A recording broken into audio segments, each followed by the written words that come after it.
한 주간 잘 지내셨습니까?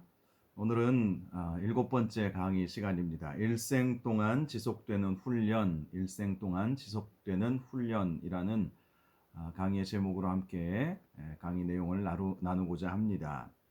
오늘은 지도자의 발달 단계 중 사역 단계, 주로 사역 단계에서 나타나지만 전 단계에서 나타나기도 합니다. 그러나 주로 사역 단계에서 나타나는 인도 과정에 대해서 함께 나누고자 합니다. 여러분 교재를 보시면 켄이라고 하는 선교사의 이야기가 나와 있습니다. 그는 30대 중반의 나이였는데요. 그동안 사역했던 선교회에서 떠나야 할 상황이 온 것입니다. 사역하던 선교회가 이제는 교회 개척 사역을 중심으로 사역을 진행하고자 방향을 정한 것이죠. 그래서 교회 개척과 관련되지 않은 다른 사역들은 다 정리하기로 결정을 한 것입니다. 그에게 놓여져 있는 선택지는 세 가지였습니다. 첫째는 그가 해오던 사역이 다른 선교회에 편입이 된다면 그 선교회에 가입해서 활동하는 것이었고, 두 번째는 다시 훈련을 받아서 아프리카로 선교지를 옮기는 것이었습니다. 그리고 마지막 선택지는 고국으로 돌아와서 다른 일을 하는 것이었습니다. 그런데 이 켄 선교사가 사역의 길이 열리지 않아서 고민하게 되었다. 이런 짧은 이야기가 소개되어 있습니다. 만일 여러분이 누군가가 이러한 고민을 하고 있다면 어떠한 조언을 해 주시겠습니까? 어떻게 이 사람을 인도해 주는 것이, 이 선교사님을 인도해 주는 것이 좋은 것일까? 이런 생각을 우리가 한번 해볼 필요가 있는 것이죠. 오늘 강의 내용을 보면 6가지 인도 과정과 또 4가지 기타 과정을 다루고 있습니다. 자, 먼저 인도 과정이 무엇인가? 영어로 가이던스라고 이렇게 나와 있습니다. 이 인도 과정은 지도자가 하나님의 뜻을 분별하고 하나님의 인도하심을 받는 과정이라고 할 수 있습니다. 특별히 지도자의 역할 중 하나는 하나님께서 주신 역량과 하나님께서 주신 의무를 다함으로써 추종자들로 하여금 그 집단을 향한 하나님의 목적을 이루도록 영향력을 행사하는 사람이죠. 자, 여기서 가장 중요한 요소는 하나님께서 의도하시는 방향으로 영향력을 행사해야 한다는 것입니다. 하나님께서 무엇을 원하시는가? 하나님께서 이 공동체를, 우리 자신뿐만 아니라 우리가 섬기고 있는 이 공동체를 어떤 방향으로 이끌어 가시기를 원하시는가? 그것을 깨닫는 것이 정말 중요한 것이죠. 그러므로 지도자에게 있어서 가장 먼저 필요한 것은 자기 자신을 인도해 주시는 하나님에 대해서 배워야 한다는 것입니다. 자기 자신을 인도해 주시는 하나님에 대해서 배워야 다른 사람들을 섬길 수 있는 것이죠. 조언해 줄 수 있는 것이고 그 사람들을 인도해 줄 수 있다는 것입니다. 삶의 여러 중대한 결정들 앞에서 하나님의 뜻을 분별하는 법을 먼저 지도자가 배워야 한다는 것입니다. 자, 이때 중요한 원칙이 하나님의 뜻을 분별하는 것인데요. 보통 이렇게 하나님의 뜻을 분별하기 위해서 지도자들은 열심히 기도하고 때로는 기도원에 가서 기도하고 특별한 기도의 시간을 갖지 않습니까? 그리고 하나님의 음성을 듣는 시간도 갖기도 합니다. 자, 하나님의 음성을 듣는다는 것. 우리 장로교에서는 이 주제에 대해서는 조금 이렇게 적극적으로 임하고 있지는 않은 것 같습니다. 그러나 하나님은 때때로 우리에게 직접적인 계시의 말씀을 해주실 때가 있죠. 영음이라고 하죠. 하나님의 음성을 들을 때도 있고 여러 가지 상황들을 통해서 크게 깨닫게 해주시는 때들이 있죠. 직접적인 하나님의 음성을 듣는다. 이것은 사실은 흔치 않은 일은 분명합니다. 성경을 보면 이렇게 여러 사람들의 일대기들을 통해서 우리가 알 수 있듯이 날마다 매일 아침마다 매일 저녁마다 이렇게 하나님의 음성을 들었다라고 고백하는 사람들은 사실 많지 않습니다. 그럼에도 불구하고 하나님의 음성을 우리가 들을 때가 있는 것이고 또 말씀을 읽다가 깨달음을 얻기도 하고 또 다른 누군가의 설교 말씀을 듣다가 하나님께서 나를 이렇게 인도에 가시기를 원하시는구나. 그 사실을 깨닫기도 합니다. 자, 그러므로 우리가 여러 가지 방법을 통해서 하나님의 인도하심을 받을 필요가 있다.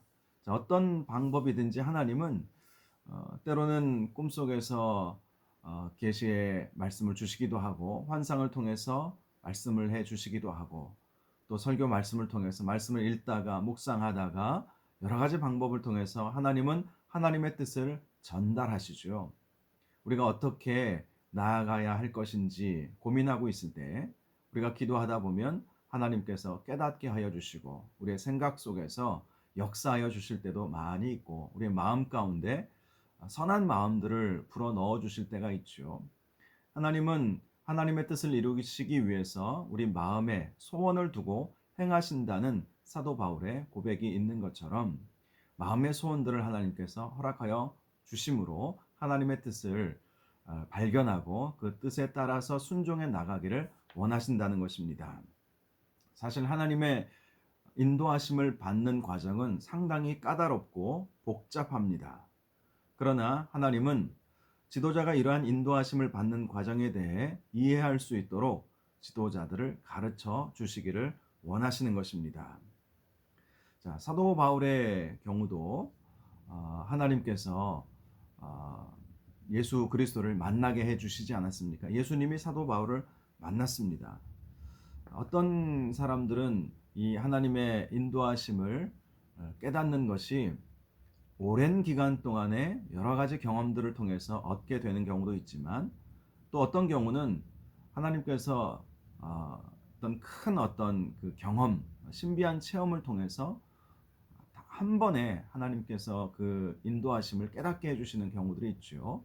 사도 바울처럼 다메섹 도상에서 예수님을 만나고 그가 깨달음을 받고 이전의 삶을 청산한 그러한 일이 있는 것처럼 보통의 경우는 하나님께서 여러 가지 방법들을 통해서 하나님의 인도하심을 깨닫도록 가르쳐 주시지만 또 어떤 경우는 하나님이 급하실 경우에는 바로 설교 말씀 한번 듣고 깨닫고 엎드려 자복하고 회개하고 그의 삶이 송두리째 바뀌는 경우도 있습니다. 사도 바울도 그랬고 제가 어렸을 때 부모님 따라서 한월산 기도원에 방학이 되면 올라가서 함께 부흥 집회, 기도원 집회에 참여했었는데요. 이천성 목사님 간증을 들어보니까 그분이 6.25 때 전쟁터에 나가서 싸우시다가 몸을 다치시지 않았습니까? 다리를 아마 다치신 것 같아요. 그래서 상해 군인으로 그렇게 이제 제대를 하신 것이죠.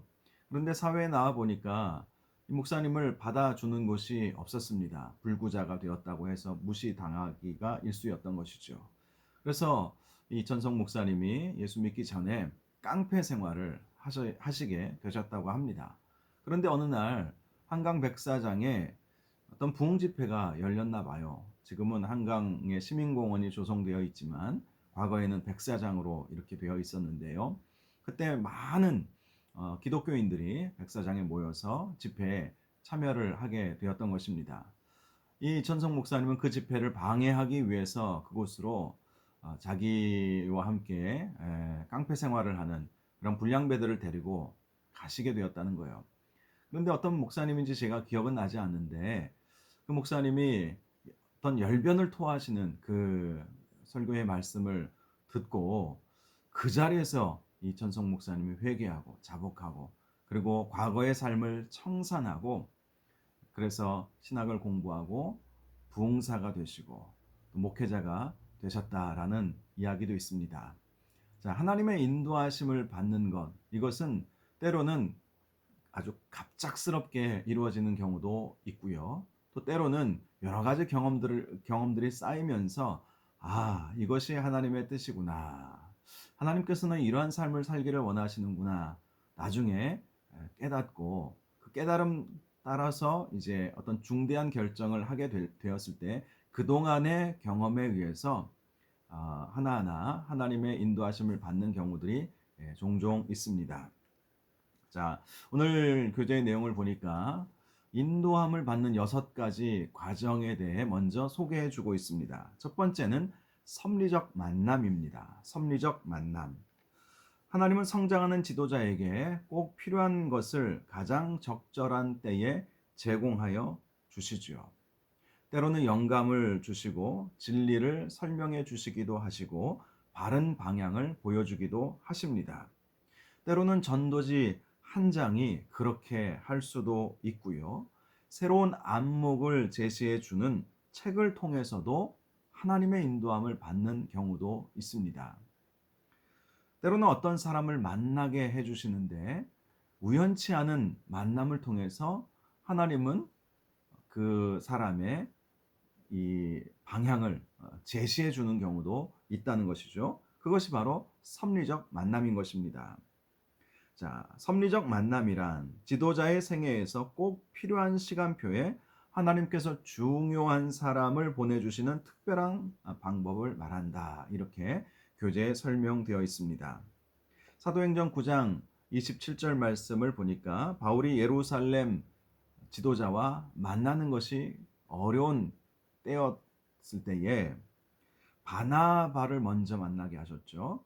자, 바나바를 통해서 바울이 예루살렘 교회 지도자들과 만날 수 있게 되었던 것입니다. 바로 이 바나바와의 만남이 예기치 않은 섭리적 만남이었던 것입니다. 사도행전 10장을 보면 베드로와 이방인 백부장의 섭리적 만남 사건도 우리가 발견할 수가 있지요.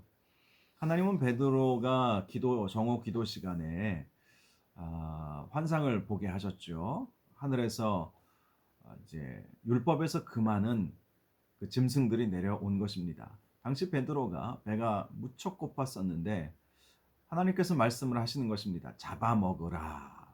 그러나 베드로는 율법에서 금한 음식을 잡아먹을 수가 없었던 것이죠. 그래서 율법에서 금한 음식을 잡아먹을 수 없나이다. 그렇게 하나님께 말씀을 드렸습니다. 그런데 하나님은 계속해서 잡아먹으라, 잡아먹으라 이 세 번을 환상을 통해서 하나님의 뜻을 베드로에게 보여주시지 않았습니까? 자, 그리고 이방인 고넬료도 하나님께서 나타나셔서 베드로를 이제 찾아서 베드로를 만나라고 그렇게 말씀을 해주시는 장면이 있지 않습니까? 그렇게 함으로 베드로와 고넬료가 만나는 그런 은혜가 있었습니다. 베드로를 초청해서 고넬료 가정이 다 예수 믿고 또 성령 받는 놀라운 역사도 일어나게 되었던 것이죠. 이렇게 하나님은 섭리적 만남을 통해서 하나님의 뜻을 인도하여 주시는 경우가 있다는 것입니다. 그러므로 이런 과정들이 있다는 것을 우리가 인식한다면 우리가 만남을 소중하게 여길 필요가 있겠지요. 어떤 만남이든지 그 만남을 통해서 하나님의 섭리가 있을 수 있다는 그 생각을 갖는 것이 참 중요하다라는 것입니다. 예기치 않는 갑작스러운 그런 만남이지만 그 만남이 하나님의 뜻을 알고 하나님의 인도하심을 받는 과정 중에 있다는 사실을 여러 가지 예들을 통해서 우리가 알 수가 있는 것입니다. 자, 저와 여러분이 이렇게 만나게 된 것도 하나님의 섭리 가운데 있다고 저는 생각합니다. 저도 여러분 모르고 여러분도 저를 잘 모르시겠지만 이러한 온라인으로의 만남이지만 이런 만남을 통해서 하나님께서 특별한 섭리가 분명히 있다라는 마음을 갖는 것이 참 중요한 것이죠. 하나님은 섭리적 만남을 통해서 하나님의 뜻을 계시하시고 알려주시고 하나님께서 인도하여 주신다는 사실을 꼭 기억해야 할 것입니다. 자, 두 번째는 멘토입니다. 멘토. 하나님은 하나님의 뜻을 이해하고 인도해 주시기 위해서 어떤 특별한 멘토를 만나게 하실 때가 있습니다.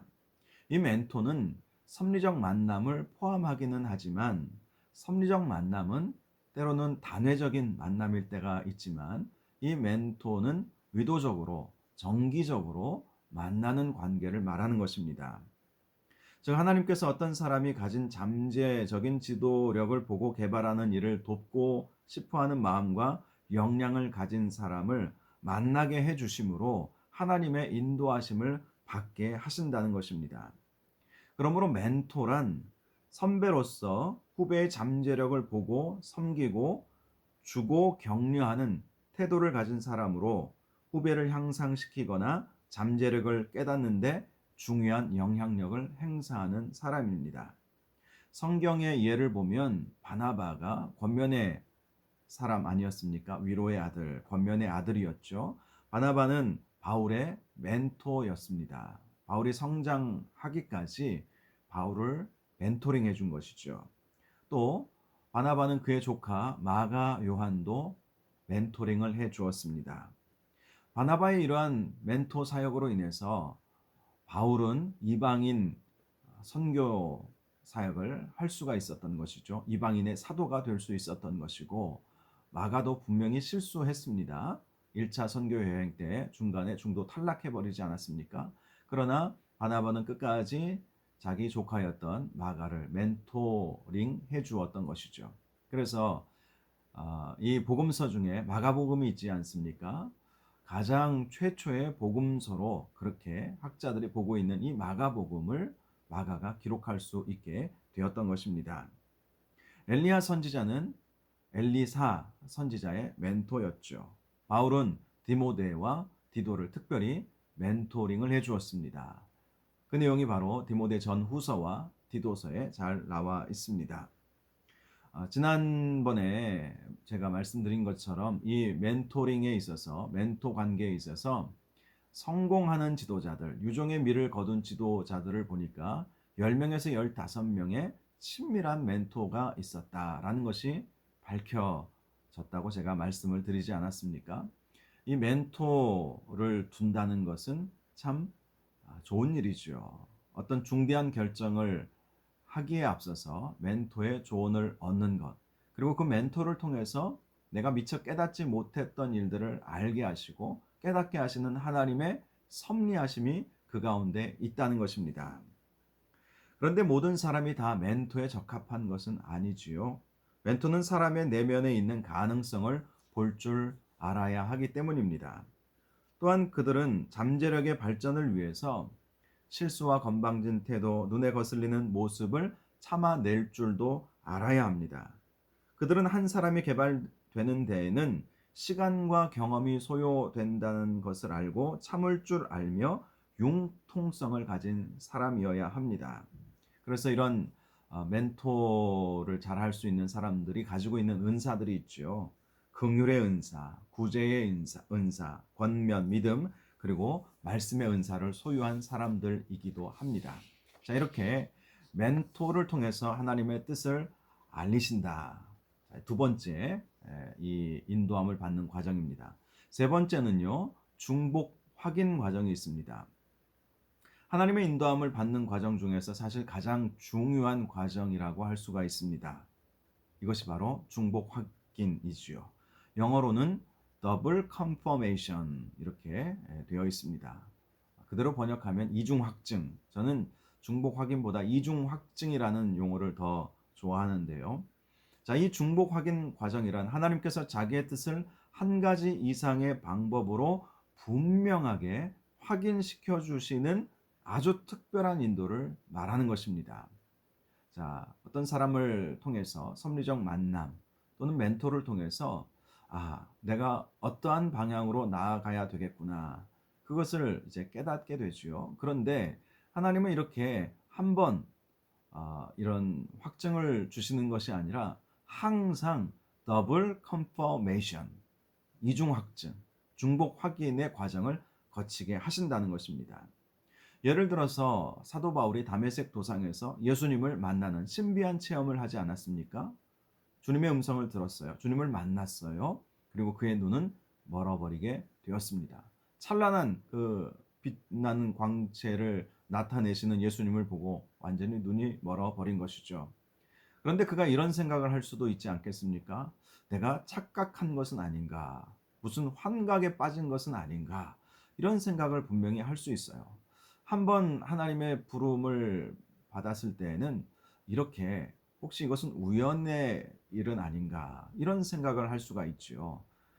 그래서 하나님은 또다시 한 번 더 확증시켜 주시는 일을 하신다는 것입니다. 바울이 그런 것이죠. 그가 눈이 멀어 버렸을 때 아나니아를 하나님께서 보내시지 않습니까? 아나니아를 보내셔서 다시 한번 하나님께서 바울을 쓰시고자 하신다는 사실을 깨닫게 해주셨던 것이죠. 바로 이것이 중복 확인의 과정인 것입니다. 교재를 보시면 중복 확인이 진행되는 네 단계를 소개해 주고 있습니다. 첫째, 지도자가 사역 방향을 결정하는 데 있어서 하나님으로부터 분명한 말씀을 꼭 필요로 하는 중요한 시기에 와 있다. 자, 어떤 것을 결정해야 할지 중요한 어떤 시기에 와 있을 때라는 것입니다. 둘째, 하나님께서는 지도자에게 직접 또는 간접적으로 방향을 제시하십니다. 하나님께서 감동 주시고 이렇게 하는 것이 좋겠다. 그런 마음을 주실 때가 있는 것이죠. 셋째, 하나님께서는 제시한 방향에 대해 다른 사람을 통해 확인해 주신다는 것입니다. 처음 한번 이것이 하나님의 뜻인가? 신학을 하는 것이 하나님의 뜻인가? 목회자의 길을 걸어가는 것이 하나님의 뜻인가? 선교사로 일생을 헌신하는 것이 하나님의 뜻인가? 하나님께서 분명히 감동 주셨기 때문에 그런 생각을 하게 되지요. 말씀을 읽다가 또 어떤 집회에서 은혜 받고 그래서 그런 마음을 갖게 되는 때가 있지 않습니까?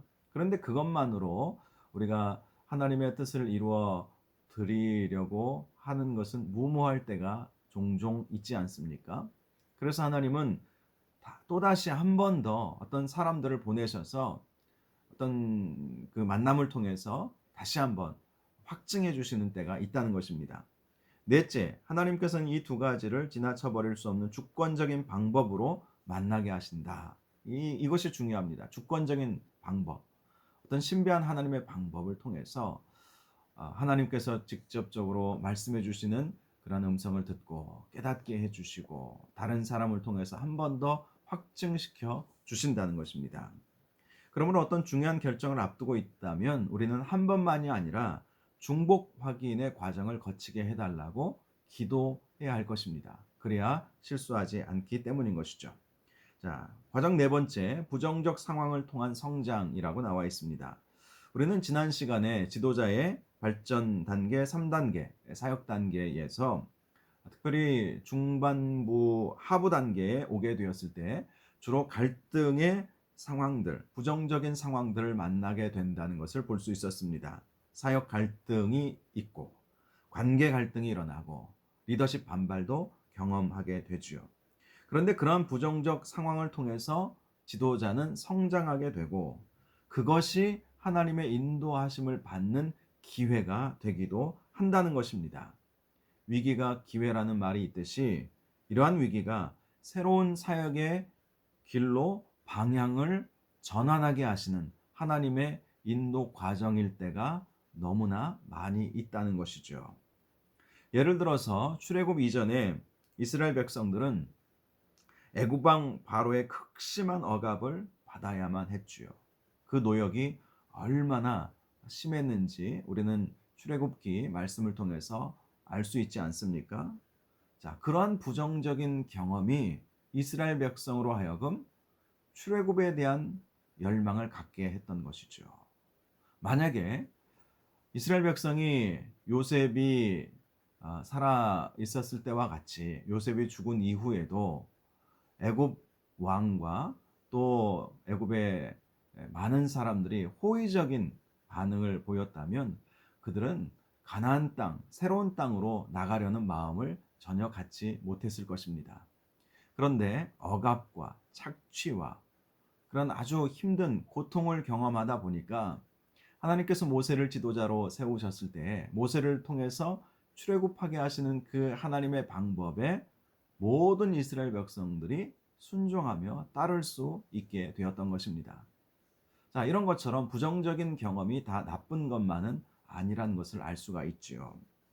또 하나님은 이스라엘 백성을 가나안 땅으로 바로 갈 수 있는 그 해변길로 가지 않으시고 광야로 보내셨습니다. 왜 그랬습니까? 말씀해 보니까 해변길로 가면 이제 블레셋을 만나게 되거든요. 블레셋 족속, 주로 해안 지방에 살고 있었던 이주해 온 이방인들이죠. 그들은 전투에 능한 사람들이었습니다. 그러다 보니 그 장대한 블레셋 족속을 이제 막 출애굽한 이스라엘 백성들이 보게 된다면 두려울 수밖에 없겠죠. 가나안 땅은 고사하고 블레셋 영토를 지나가는 것조차도 두려워했을 것입니다. 그래서 하나님은 이스라엘 백성을 짧은 길인 해변길로 인도하지 아니하시고 광야의 길로 인도하신 것이죠. 물론 광야의 길은 결코 쉬운 길이 아니었습니다. 척박한 곳이었습니다. 먹을 물도 없는 곳이었습니다. 먹을 양식도 없는 곳이었습니다. 그런데 하나님은요, 그러한 부정적인 경험을 통해서 가나안 땅에 들어가야 되겠다라는 열망을 심어준 것이고요. 그리고 그 40년 광야 생활을 통해서 가나안 정복을 위한 준비를 하게 하셨다는 것을 알 수가 있지요. 노예 생활만 했던 사람들이 가나안 땅에 들어가서 전쟁을 치룬다면 어찌 되겠습니까? 실제로 12명의 정탐꾼을 보냈을 때 10명의 정탐꾼은 부정적인 반응을 보이지 않았습니까? 그건 자연스러운 거예요. 어찌 보면 자연스러운 것이죠. 자, 노예로 살면서 전쟁을 전혀 치루어 보지 않았던, 일만 하던 사람들이 전쟁을 통해서 가나안 땅을 정복해야 한다. 이것은 정말 쉬운 일이 아니었던 것입니다. 그래서 하나님은 이 가나안 40년 생활을 통해서 가나안 정복에 대한 열망을 주시기를 원하셨을 뿐만 아니라 가나안 정복 전쟁을 할 수 있도록 준비하시는 과정으로 만들어 주셨던 것입니다. 이렇게 부정적인 상황을 만나게 하시는 것은 하나님께서 새로운 길로 인도하시는 과정일 수 있다라는 사실을 우리가 알아야 하는 것이죠. 자, 다음으로 특별히 이 부정적인 상황을 만나게 될 때 주의해야 할 것이 있는데요. 결코 도피의 핑계로 삼지 말아야 한다는 것입니다. 도피의 핑계로 삼지 말고 새로운 길을 모색하는 기회로 삼아야 한다는 것입니다. 이 부정적 상황을 경험하게 되었으니까 나는 하나님께서 사역자로 부르시는 것이 아닌가 보다. 이렇게 포기하지 말라는 것이죠. 부정적인 상황을 만나게 되면 하나님께서 새로운 길로 인도하시는구나. 꼭 이런 생각을 해야 한다는 것입니다. 자, 다섯 번째, 육신적 행동입니다. 육신적 행동은 지도자가 충분히 기도하지 않고 이중 확증의 과정도 거치지 않고 어떤 일을 육신적 생각에 의해서 진행하는 것을 말합니다. 그러다 보면 실패를 경험하게 되죠. 그런데 그런 실패의 경험들이 하나님의 뜻을 분별하는 기회가 되기도 한다는 것입니다. 자, 이것도 이 부정적인 상황을 경험하는 과정을 통해서 하나님의 인도하심을 받는 계기가 되는 것이죠. 성경에 보면 몇 가지 예들이 나와 있습니다. 먼저 창세기 16장을 보면 아브라함과 사라 사이에 아들이 계속해서 자식이 태어나지를 않았던 것입니다. 그래서 그들이 육신적인 행동을 하게 되었죠. 즉 사라의 몸종인 하갈을 통해서 아들을 얻게 되었던 것입니다. 당시 이 몸종을 통해서 아들을 낳는 것, 그것은 문화적으로는 용납되는 일이었지만 하나님 보시기에는 그것은 육신적인 행동이었던 것이죠. 또 여호수아 9장을 보니까 여호수아가 가나안 정복 전쟁을 해 나갈 때 기브온 거민들이 멀리서 온 것처럼 속이고 화친 조약을 맺지 않습니까? 자, 생각 없이 조약을 맺었던 것이죠. 유다 왕 히스기야도 자신의 질병이 치유된 것을 기념하여서 바벨론 사신들이 왔을 때 교만한 마음이 들었던 것이죠. 그래서 그들에게 왕궁의 곳간과 또 성전의 존귀한 보물들을 다 보여주지 않았습니까? 자, 이런 것들이 이제 육신적인 행동이라는 것입니다. 그런데 그런 실수들이 다 부정적인 것만은 아닙니다. 우리가 사역을 할 때 육신적으로 생각하고 행동해서 실수할 때가 있습니다. 그런데 돌이켜보면 하나님은 그러한 방법을 통해서도 새로운 길을 제시해 주실 때가 있다는 것이죠. 그러나 아무리 그렇다 해도 부정적인 경험, 이런 육신적인 생각을 의도적으로 해서는 안 되겠지요. 대신 우리는 성경 안에서 혹은 다른 사람들의 부정적인 경험들을 간접적으로 살펴보면서 하나님의 뜻을 올바로 분별하는 능력을 길러야 할 것입니다. 마지막 여섯 번째, 하나님의 확증이 있습니다. 하나님의 확증. 이 하나님의 확증은 사역을 해 나감에 있어서 하나님께서 다시 한번 그 일을 확증해 주시는 신비한 경험을 말합니다. 자, 이중 확증과 비슷할 수 있는데 약간 다른 개념입니다. 자, 특별한 그 신비한 체험, 우리가 제가 서두에서 말씀드렸던 것처럼 하나님의 음성을 듣게 하시는 어떤 특별한 체험, 그런 체험을 하나님께서 갖게 하시는 것이죠. 이것이 바로 하나님의 확증 과정입니다. 예수님도 공생의 사역을 하시면서 세 번의 성부 하나님의 확증이 있으셨죠. 먼저는 예수님께서 세례 요한에게서 세례를 받으실 때 성령이 비둘기같이 임하고 너는 내 사랑하는 아들이라, 내가 너를 기뻐하노라, 이러한 하나님의 음성을 듣게 되었죠. 그리고 변화산 변모 사건을 통해서도 이러한 하나님의 확증, 신비한 체험을 예수님이 하셨습니다. 동일하게 하나님의 음성도 들었습니다. 요한복음 12장을 보니까 예수님께서 제자들과 예루살렘으로 가는 길에 여러 가지 말씀들을 해 주셨는데요. 그때 하나님의 음성이 들렸습니다. 내가 이미 영광스럽게 하였고 또다시 영광스럽게 하리라. 이런 음성을 예수님이 듣게 되었고 제자들은 구체적으로 그 음성을 듣지는 못했지만 천둥 소리를 들었다. 천사의 말을 들었다. 이렇게 반응하는 내용도 나와 있습니다. 이렇게 어떤 사역을 함에 있어서 하나님께서 직접적으로 개입하셔서 하나님의 뜻을 분명하게 계시해 주시는 때가 있다는 것이죠. 이것이 바로 하나님의 확증이라고 하는 신비한 경험을 말하는 것입니다.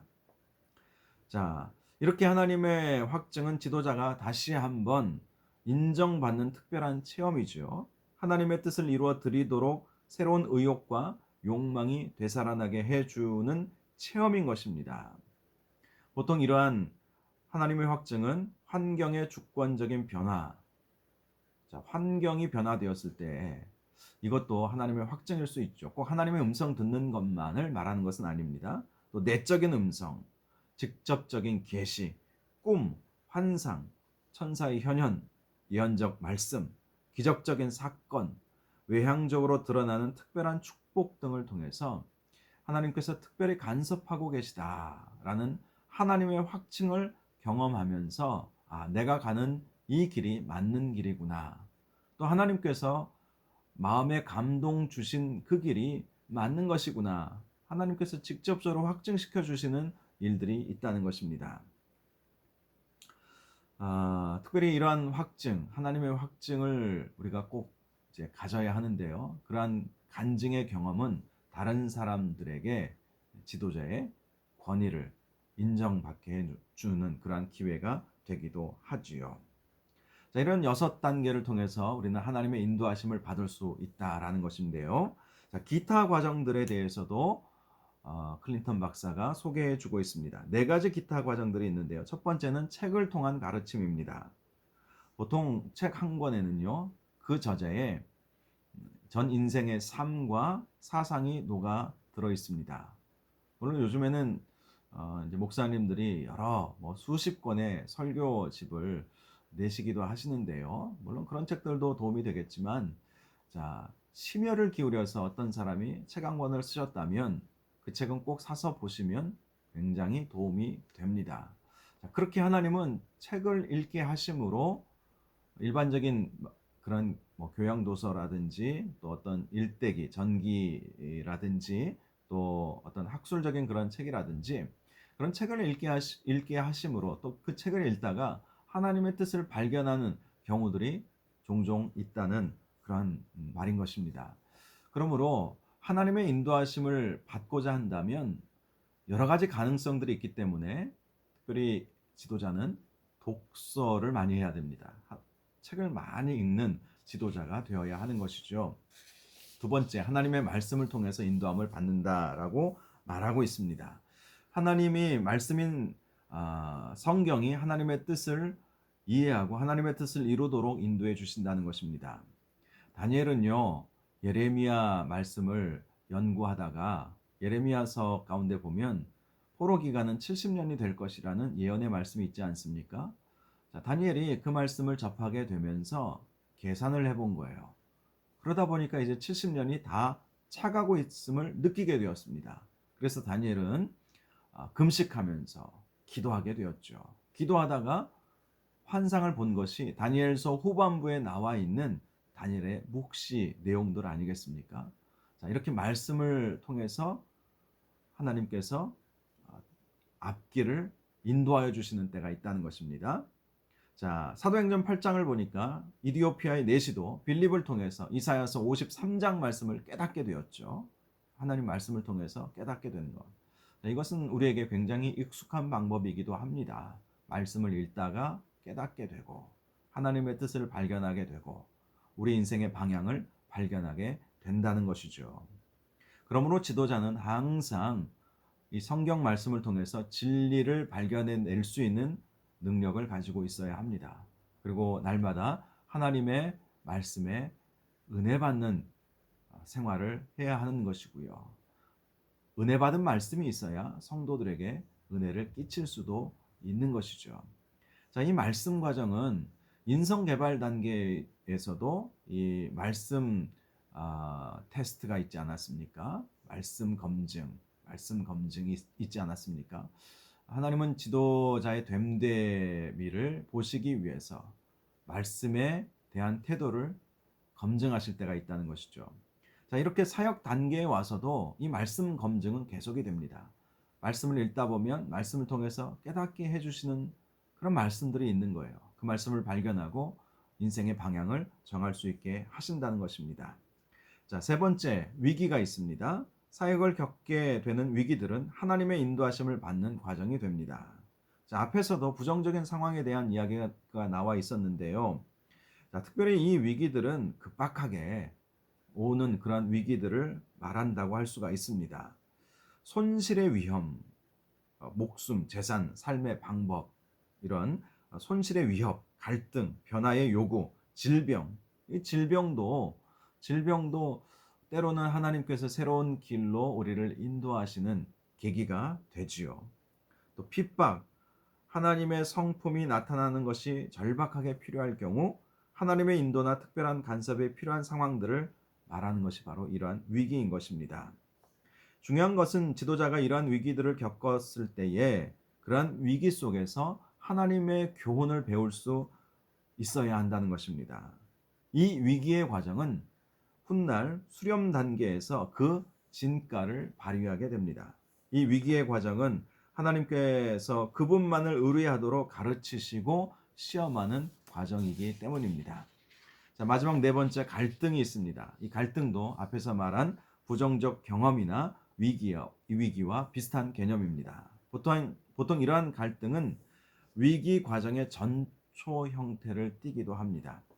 갈등 과정을 이렇게 정리할 수 있습니다. 교재를 보니까 갈등 과정이란 지도자의 삶 가운데 그것이 인간 관계이거나 사역과의 관계이거나 상관없이 갈등을 사용하여 하나님만을 의뢰하는 믿음과 지도자 개인의 삶이나 사역과 연관된 통찰력을 발전시키는 모든 경우를 말한다라고 할 수 있습니다. 즉, 갈등을 경험하면서 지도자는 그 속에서 하나님의 뜻을 배우는 기회가 될 수 있다는 것이죠. 자, 하나님은 이렇게 여러 가지 방법을 통해서 우리의 이 앞으로의 길을 인도하여 내신다는 것입니다. 여러 가지 방법들을 통해서. 그래서 우리가 항상 열린 마음으로 하나님께서 우리의 삶을 선하게 인도하여 주실 줄로 믿고 기도하는 그런 삶을 살아가야 할 것입니다. 특별히 이 사역 단계에서 이런 인도함을 받는 이 과정을 배우는 것이 굉장히 중요합니다. 이걸 배워야 그래야 앞으로 이제 사역 단계, 그 이후에 사역의 성숙 단계, 수렴 단계, 이런 단계를 하나하나 거쳐 나갈 수 있기 때문인 것이죠. 자, 오늘 강의는 여기까지 하겠습니다. 강의가 보통 이제 1시간 강의를 생각을 하고 있는데 어떤 경우는 뭐 40분, 50분 만에 강의가 끝나는데요. 강의가 일찍 끝나는 것은 이 제가 내드리는 숙제까지 여러분들이 하시라고 그렇게 제가 계획을 세운 것입니다. 여러분 강의 끝나자마자 숙제를 하시면 좋을 것 같습니다. 숙제는 뭐 10분, 20분 이렇게 정리하는 시간까지 이렇게 하실 수 있겠죠. 자, 이번 주 숙제는 하나님의 인도하심을 받는 6가지 기본 과정, 제가 말씀을 드리지 않았습니까? 섭리적 만남, 멘토, 중복 확인, 그리고 부정적 상황, 육신적 행동, 하나님의 확증, 이 6가지. 이 6가지 중에서 여러분 한 가지만 택하셔서, 물론 다 하셔도 좋습니다. 다 하셔도 좋지만 한 가지 이상 꼭 택하셔서 여러분을 사역자로 부르신 하나님의 인도 과정 중에 어떤 일들이 있었는가. 예를 들어서 섭리적 만남의 과정을 통해서 하나님께서 나의 길을 인도하여 주신 것 같다면 어떤 섭리적 만남이 있었는가. 아니면 멘토와의 관계를 통해서 하나님께서 나를 인도하여 주신 것 같다. 지금의 이 자리로 인도하여 주신 것 같다. 그러면 나에게 어떤 멘토들이 있었고 어떤 일들이 있었는지, 또 뭐 사역의 갈등이라든지 여러 가지 갈등들이 있었는데 그 갈등을 통해서 하나님께서 어떻게 인도하여 주셨는지, 이런 것들을 한번 써보시면 좋을 것 같습니다. 또 혹시 기도하다가 하나님께서 큰 깨달음을 주셔서 하나님의 음성 들은 일들이 있다면 그런 것들도 한번 써보시면 굉장히 도움이 될 것입니다.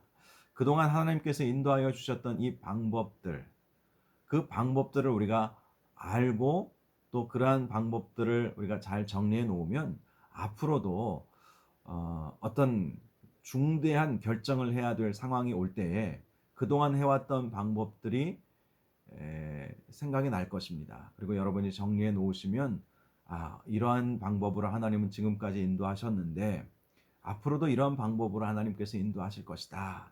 이런 것을 이제 깨닫게 되고 여러분의 앞으로의 진로와 방향을 결정하는데 실수하지 않게 됩니다. 결코 육신적인 이 서두르는 이런 생각에 빠져서는 안 되겠죠.